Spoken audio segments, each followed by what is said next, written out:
Speaking of horses, we are in beautiful Utah. We are actually in South Jordan. We're just a few miles south of Salt Lake City at the Salt Lake County Equestrian Center. It's the Utah Horse Expo going on here, and we're here all weekend long. We're filming highlights, we're live streaming, we're doing it all for you. So join us right now because we're going to show you some highlights of the 4-Trainer Challenge, Mr. Charles Wilhelm, and some of the special features all going on right here at the Utah Horse Expo, put on by the Utah Horse Council. We're here at the Utah Horse Expo. We're going to take you around right now, just south of Salt Lake City. Speaking of horses, this is a beautiful facility. You know, we talked to the manager of the facility for the Salt Lake County Equestrian Center, and the expo has been fantastic this year. And Scott, you're the voice of this expo. Well, I have a great opportunity to be the voice of the expo, kind of help keep things running from the announcer's booth, and it's a great privilege for me to be here. Well, I'm having a ball. This is a well-run event. The Trainer Challenge is working very well in the format that you guys have established. So, now, how long have you been doing this with the Expo? Well, I've been the announcer for the last 4 years. I've been on the board for a number of years before that. As other responsibilities, I help with the lecture tent and help to organize a lot of our guest speakers coming in. And then once we get to the expo, I have the opportunity to be the voice of the arena. It's fun, isn't it? And of course, it all benefits the Horse Council. Good cause. It does. And the monies that are generated from the expo, the vendor booths and the traffic that comes in, the patrons that come and support the expo, all that money goes into a pot. We're a non-profit organization, and that goes back into the Utah horse industry through grants and gifts of various types like that. And I know, like some of the other horse councils, a lot goes back into grants and scholarships for kids for education, right? Right. And we support both the 4-H program and the high school programs of various kinds, the FFA and the rodeo teams from the high school level as well. Well, Scott, thanks for taking a minute to talk to us here on Speaking of Horses. We're having a ball at the Utah Horse Expo, and appreciate it. Wayne, thank you for being here. We've surely enjoyed having you with us. It's been my pleasure. Now, stay with us on Speaking of Horses. We've got more coming right now.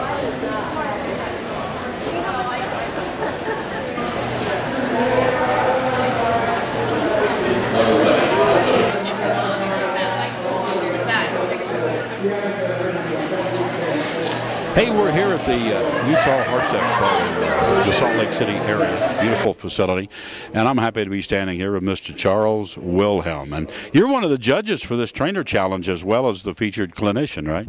Yes, I am, Wayne. Yeah, and it's been a fun experience. These are good hands, and they're going to be good up-and-coming trainers. You know, they're all young men, they're all trying hard and trying to get the job done. And I just see a bright future for all of them. Well, we just talked to them down in the arena. Right now they're doing some roping or cow work down here, but they've got some stuff to do yet as far as the finals on this Sunday before we declare a winner this afternoon, right? Yes, they got one more, and it's going to be a surprise. People are going to have fun with this one. I can tell you. I got a chance to sit in on it. So, being a judge, you're kind of privy, right? Yeah. No, it's going to be fun, and it's going to be fun for the guys too. You know, and what I like is the camaraderie. When it started, they just started bonding to each other, the trainers themselves, right, and working together, and that's the neat thing. And you know, Wayne, that's part of horsemanship. You know, sometimes people think horsemanship is just about riding. But there's a lot of things that goes along with it, and that's certainly one of them. One of the trainers I just talked to in the arena a minute ago said, he said, when you come to something like this, he said, unless you've got cotton in your ears and eyes, you're going to learn something from the other guys as well. Oh, absolutely. You know, I do the same thing, when I go to an event. When I started training horses and I was gotten along pretty good, I used to think I knew this much. Now, at 68, I feel like, this much, Yeah. But it's true, you watch these young men, I pick up a couple little tricks, that I could put in my toolbox, Well, this guy told me, he says, the beautiful part about getting older is you learn how much you don't know. Boy, isn't that a fact? That is true. That is a fact. You're gaining in knowledge, but you realize that when you were young, you thought, man, I'm just a half a step away from being there, right? Yeah. And now you realize I'm a lot of steps away. I'm closer than I was, but you realize there's a bigger gap to what I don't know. Yeah, it really is a lifetime journey. You know, my training and my philosophy has changed several times over the years, and it still does. You know, sometimes month to month, sometimes year to year. How I'm training last year is I'm training a little bit different this year. That's right, and it's a growing process. And if you quit growing, you know the old saying, every time a door kind of closes here, another one opens over here, and you got to be ready to move on to that next stage, and it all adds up into an increased program that your value goes up. I don't know, it's funny to say, the more you find out you don't know, the more your value goes up. Well, that's the truth, because the amount of time you put in through the years, you find out what works, it doesn't work. And you realize there's a lot of things out there don't work. Right. And you have to let go of them and go on and try something that works for the horse. It's sort of like my son, who's 35, when he was about 28. Let's go do this, Dad. Let's go do that. I said, tell you what, I'll be right here when you get back, okay? Because I already knew what it was, but he had to go learn some of it for himself, you know. Yeah. Well, I had a young man that was work for me and did a little training. And I kept telling him, you know, what you do. And he says, well, I got to learn it for myself. And I said, I know, that's a big trap. You're right. So this has been a fun expo. I haven't been to the Utah one before. It's been a lot of fun out here. Well, yes, it's good people. The Horse Council that's putting on, the Utah Horse Council that's putting on, very good people.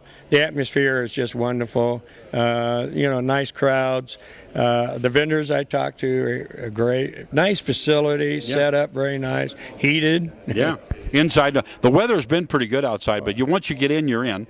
And it's, you know, other than going out to the covered arena for the barrel race, it's been, you know, atmosphere controlled, great people. I've had a ball here. Yeah, me too. I've been busy because, you know, I'm judging 3 or 4 times a day. Plus, I'm going out and do 2 demonstrations.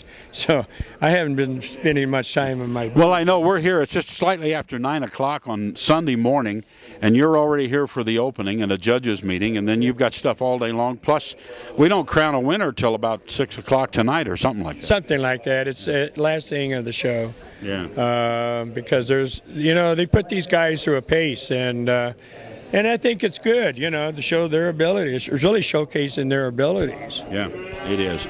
Well, Charles, always a pleasure to talk to you. We're going to have some coverage coming up here a bit of the finals. We're going to figure out who wins this thing, and it'll all be here on Speaking of Horses. Well, thanks, Wayne, for having me on. I appreciate it. Well, it's always fun to run into you. I run into you quite a bit and have a ball. Thanks, Charles. Thank you, Hey, sir. right now, we're going to have those finals 4 trainers that are competing in the 4-trainer challenge here at the Utah Horse Expo. So watch, we're going to go meet these trainers right now. Then you're going to see some highlights of these guys in action. Watch. So tell us a little bit more about how you enjoy this format for the challenge. It's a good deal, you know. It's stuff that we haven't really dealt with. This is all pretty well new to him, but he's been handling it well. I've just been real happy with it. Great. Well, we thank you, and we're going to see how you do later on in the finals. Okay. All right. Well, thank you. Thanks. Thank all righty. Thank you very much. We'll get our last trainer up here. You can kind of ride into there we go, into the camera. So tell us your name, where you're from, and a little bit about your horse you drew here. My name's Kurt Christiansen. I'm from Emory, Utah, and the horse that I drew this year he's beautiful. He's cute. He's cute-minded. I tell people he's cuter on the inside than he is on the outside. He's just a real pleaser. Anything I ask him to do, he does for me. And once I teach him something, he's always going to remember it. He's a good-minded. He's got that memory. You get it in there and it stays, right? Yeah, absolutely. I mean, you never have to go backwards with this horse. He just better and better and better every day. So how do you like the format, the way they run this in series here at the Utah Horse Expo, this challenge? You know, I love it. The first year I came, it was a little a bit of an adjustment from other horse shows you do. I mean, you show this 2-year-old a lot. So, you know, we've learned how to deal with the format, and I really enjoy the cow work and roping with these gentlemen. You learn so much from this caliber of trainer, whether you're showing with them or against them, or they're good people, and you spend a lot. Well, you all learn from each other as you go through it. Oh, absolutely. If you show up to the Utah Horse Council Expo here, you can't help but learn. And unless you put cotton balls in your ears and close your eyes, you're going to pick some stuff up. That's true. You know, if a guy's hungry for knowledge, this is a good place to get it. Yeah. Well, thank you, and we're going to see how you do in the challenge. You bet. Thank you. All righty. Thanks a lot.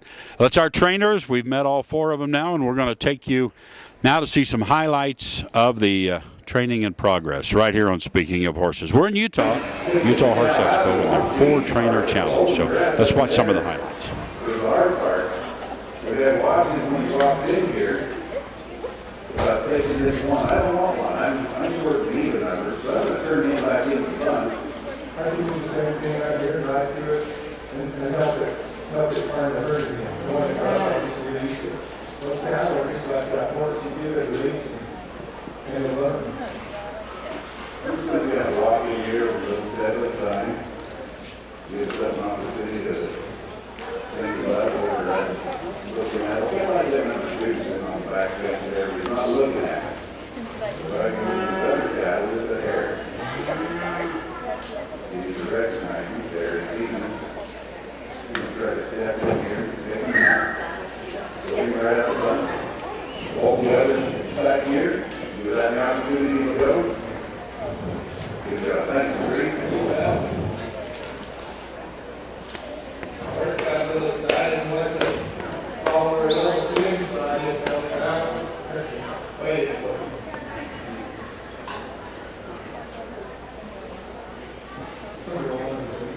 I think I'm going to aim number 5, or if you want to roll that one tail back down, you bet. Step in front of that number 5. She didn't feel me up there.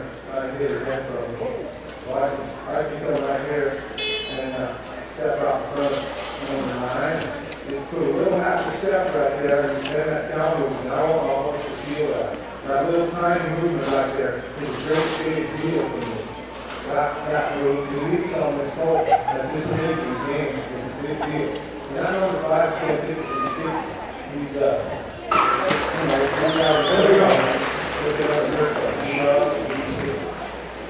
Now, all of you are thinking, that's getting him in the back legs. I'm thinking, yeah, probably. Okay? How about it? If I can get the tarp in the saddle with me, how's my slipper going to do? Think I can wear that as a slipper? I'm not thinking it's been around a long time too. We've seen a lot of folks with that tarp. And what about if it chases him? You think he should react to that, right? Now, I don't know if I trust me. I deny him down a prairie dog hole if I ask him to. Or up a cedar tree. Okay? This little guy loves me.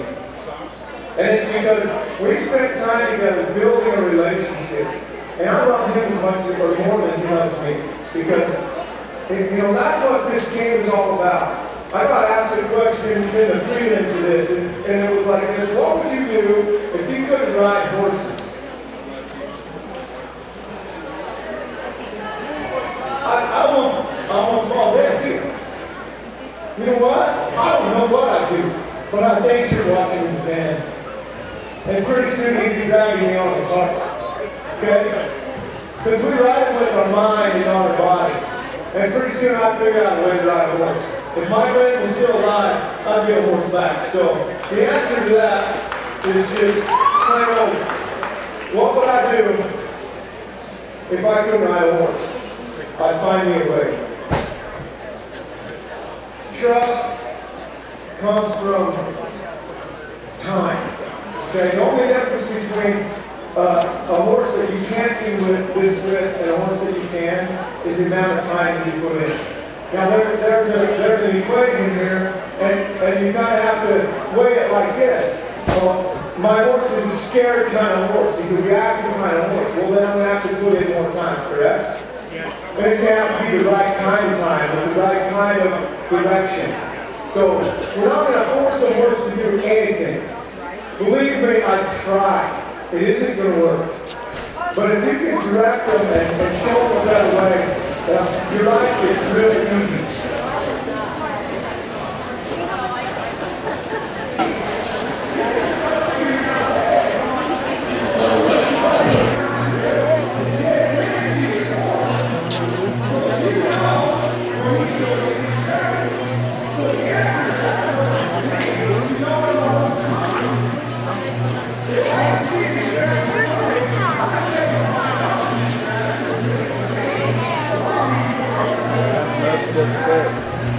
Okay, as I said, we are here at the Utah Horse Fair, the beautiful Horse Expo. Yep. I said it incorrectly. I'm sorry. My guest is, introduce yourself again. I'm Marty Simper. I'm with the Utah Horse Council. Well, I'm happy to be out here and doing some coverage for this. This event is put on every year by the Horse Council here. Correct. And you're in the Salt Lake County Equestrian Center. Beautiful facility. Thank you. Thank you.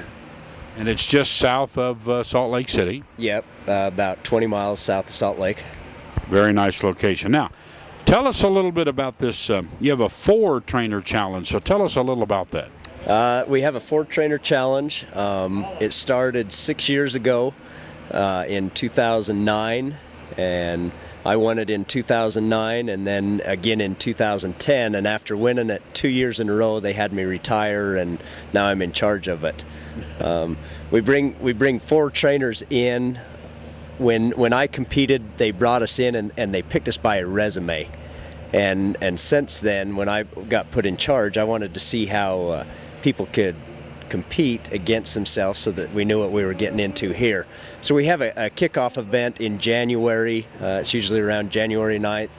They come out, we bring 10 people in, they compete, and we have them do an interview so we know if they can talk in front of an audience, and then they come out and ride their own horse in a reining pattern, kind of horsemanship 101, and then come back and work horses in a round pen, and we keep narrowing it down to the 4. And then the horses are drawn, and they have 60 days to go start these 2-year-olds that have never been touched, start the 2-year-olds, and then come back and compete here, and then we put them through. They have a chance to go out and do ranch horse pleasure in a clinic session where they talk on their own, and then they'll do trail, some roping events, and then a freestyle that they get to pick for themselves, and then the final challenge. But it seems like you put them through a very rigorous qualification process, which is not all bad because it gives you a chance to really select 4 quality trainers, right? Correct. Yeah, you know, the first couple of years there was, in this event, there's always been 2 that really stand out and 2 that are kind of competing against each other.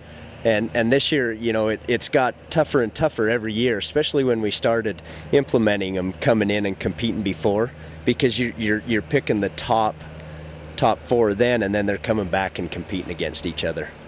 So what are the criteria? What criteria now are they judged on? They're getting, I assume they're getting unbroke colts, right? Yeah, that's correct. They are unbroke colts, and we always want to put the horse first and good horsemanship skills. You know, how soft they've got the horse and willing that horse is, you know, how good they communicate with each other. Now, part of this, and I assume this is correct, you correct me if I'm wrong, it is not necessarily who gets totally the furthest, but it's who makes the most ground from where their horse was to where they went. In other words, if somebody's got one that is a lot less receptive than another, if they make great progress, even though they may not have, you know, sailed through a course, they could have made the most progress with the horse. Correct. Yeah, if they come out and that horse is the most willing to listen to them and not afraid of them, we don't want to see somebody come out and get into a bind and start jerking on their horse and the horse gets scared of them. We want to see that softness come out, and you know, they're willing to work with each other. And for the judges, we've told our judges that if they get out there and they get into a bind, we want to see them relax and let that horse come back to them, and you know, not get them so pressured up that they're willing to fight. Well, I know you've done a really good job putting this together, because I know you've already, and the event really hasn't even opened yet for another 40 or 50 minutes, but you've already had a judges meeting, and you know, you can hear the tractor in the background getting set up, but you've already invested a lot of time and a lot of thought with that qualification process, judges meetings. We check on our trainers throughout the whole 60 days to make sure that their horses are in good shape and they're being fed. We have Purina Feed come in and help us feed them so that their body condition is good, that they're not getting so wore down that they can't compete in this. Well, that's good. So, tell us a little bit about the Utah Horse Council. Now, you're a member of the Horse Council as well, and obviously this Horse Expo is a big fundraiser for you, but a little bit about what the Horse Council does. The Horse Council, you know, this event is put on. It is a fundraiser for us. It's to bring the horse community together. The Horse Council, as I said, it was a fundraiser, and we try to give back to horse organizations. We gave money back to Utah State University for their equine program. There's been money gave out to the 4-H programs, the quarter horse, the paints, different riding organizations. We've helped send people back to other events, venues to go compete. Well, you know, and the horse councils do a lot of things, not only in the monies returning back to youth programs, to colleges, to scholarships, but a lot in helping to handle the legislative issues that may come up from time to time concerning horses and the management thereof. Yeah, there's a lot of horse issues out there right now, and I think as the equine industry is so small, and we all need to stick together, and you know, we all have the same goal, and sometimes that gets blurred a little bit, but we have to realize we're all on the same track. Well, you know, the funny part about that is it's not that small when you look at all of the horse councils, all in the United States. Put together AQHA, Arabian, Saddlebred, run them all together, okay? And it's a huge number. And the goal, and I know, having worked with the Wisconsin Horse Council quite a few years myself, that the toughest goal is to keep everybody unified, because when it comes to legislative issues, which breed of horse you have doesn't really matter. No, it doesn't. Like we said, you are together. You know, the equine industry is one large family, and I you know, it kind of gets blurred a little bit for me sometimes. I'm a national director for AQHA, but that's the thing, we got to remember that we're in it together. Right. I mean, I used to have a little test I would run by people. I get up every morning, and living in Wisconsin, or you here in Utah, you know about breaking ice in a water tank and all that stuff. I break ice, I check water, I grain, I observe the meeting, I muck the stalls, I get the hay ready outside in the wintertime and all of this. What breed of horse do I have? Just you could have any breed. That's right. That's my whole point. The last thing on the list is what breed of horse you have, okay? The breed of horse you have is one that makes you happy. That's right. But my point is 99% of what we do with our horses, regardless of the breeds, all the same. All the chores, all of the vetting, the health care, all those things are all the same. Then the last thing you get down to is which breed do I like and what discipline do I like. Yeah, it all comes down to what makes you happy and that driving force to get you out of bed in the morning. You got it.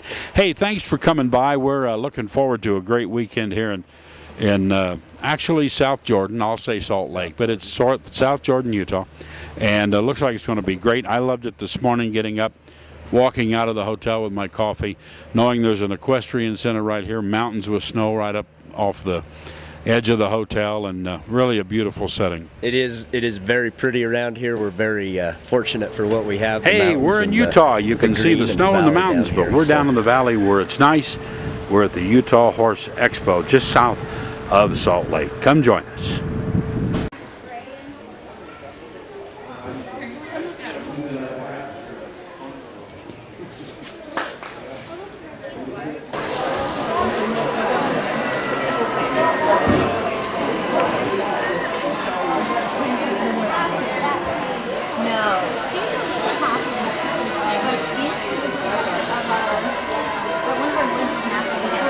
Well, welcome. We are here at the Utah Horse Expo at the Salt Lake County Equestrian Center. And it's a great facility. I'm having a great time. First time I've been out to this event. And right now I'm pleased to have sitting beside me Susan, what's your last name? Hayward. Susan Hayward, and you're the director or head of the facility, right? That's right. So tell us a little bit about this facility. It doesn't look like it's too terribly old. You know, it's not very old. This particular building is about 13 years old. And this is our indoor arena. We have a covered outdoor arena, 5 other arenas. a polo field and a racetrack. So yeah. Well, you know, I looked at your website before I came out, and I saw the racetrack part in the picture, and I haven't seen that yet, but it must be back in here somewhere, right? It is. It's beautiful, and now's a good time to actually to go out there and take a look at it, because we've got the racers out there getting the horses ready for races this summer. So they're breezing horses in the morning right now, right? They are, and it's beautiful. They're gorgeous horses. Now, is this thoroughbred or standard bred, or what type racing? The ones out there are thoroughbred, but we also get the AQ, the American Quarter Horse Association, out because they have 4 races every year here. Oh, okay. All right. So you have 4 quarter horse races as well. Well, this is a gorgeous facility. I mean, I'm really impressed with this, and it's a great way to set up and run this horse expo because you use all the perimeter. You also use 3/4 or better of the main arena, and then do the demo arena in the end, so it keeps everything in the one building. And you're just, what, 20 miles south of Salt Lake? Oh yeah, you're about right, 20 miles. Yeah. Yeah. Why not? I drove that from the airport on Thursday. So you've got a time. Yeah, and a matter of fact, I had a mini class reunion here yesterday because I went to high school in West Central Indiana, and a gal that was just a year behind me, turns out, found me on Facebook that I was here, and she goes, "Where are you?" And I told her, and she said, "Well, I live in Lehigh." Oh, yes. I haven't seen this lady in over 40 years. I'm giving my age totally away here, but she came over yesterday, and we had a nice visit here for 2 or 3 hours, and you know, the memories just start flying back because I'm in Wisconsin now, but I'm out in Utah. She lives in Utah. We both went to high school in West Central Indiana and sort of met up through Facebook and had a reunion right here in your facility. You know, that's interesting because I've found 2 friends that I haven't seen here at this event in about probably 12 or 15 years.